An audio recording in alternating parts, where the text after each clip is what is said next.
The penultimate assumption is the no autocorrelation assumption. It is also known as no serial correlation. This is my least favorite, as it cannot be relaxed. Mathematically, it looks like this. Errors are assumed to be uncorrelated. Where can we observe serial correlation between errors?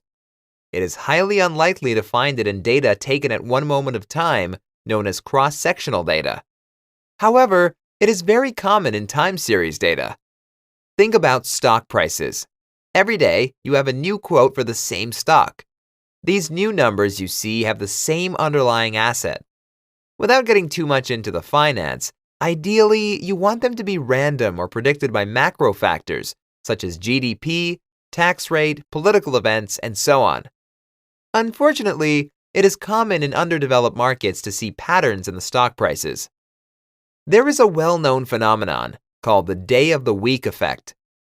It consists in disproportionately high returns on Fridays and low returns on Mondays. There is no consensus on the true nature of the day of the week effect. One possible explanation, proposed by Nobel Prize winner Merton Miller, is that investors don't have time to read all the news immediately. So, they do it over the weekend. The first day to respond to negative information is on Mondays. Then, during the week, their advisors give them new positive information, and they start buying on Thursdays and Fridays. Another famous explanation is given by the distinguished financier Kenneth French, who suggested firms delay bad news for the weekends so markets react on Mondays. Whatever the reason, there is correlation of the errors when building regressions about stock prices. The first observation, the 6th, the 11th, and every 5th onwards would be Mondays. The 5th, 10th, and so on would be Fridays. Errors on Mondays would be biased downwards, and errors for Fridays would be biased upwards. The mathematics of the linear regression does not consider this.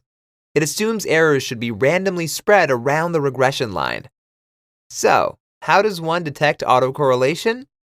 A common way is to plot all the residuals on a graph and look for patterns. If you can't find any, you're safe.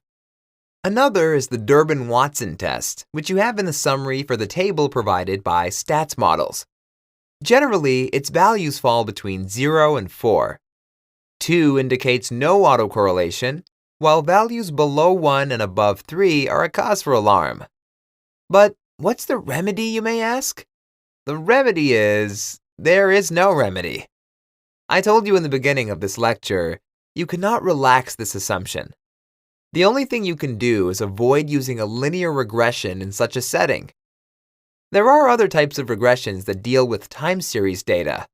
It is possible to use an autoregressive model, a moving average model, or even an autoregressive moving average model. And I'm not done yet. There's also an autoregressive integrated moving average model. Make your choice as you will, but don't use the linear regression model when error terms are autocorrelated. Our next lesson will be a lot more encouraging, I promise. See you there!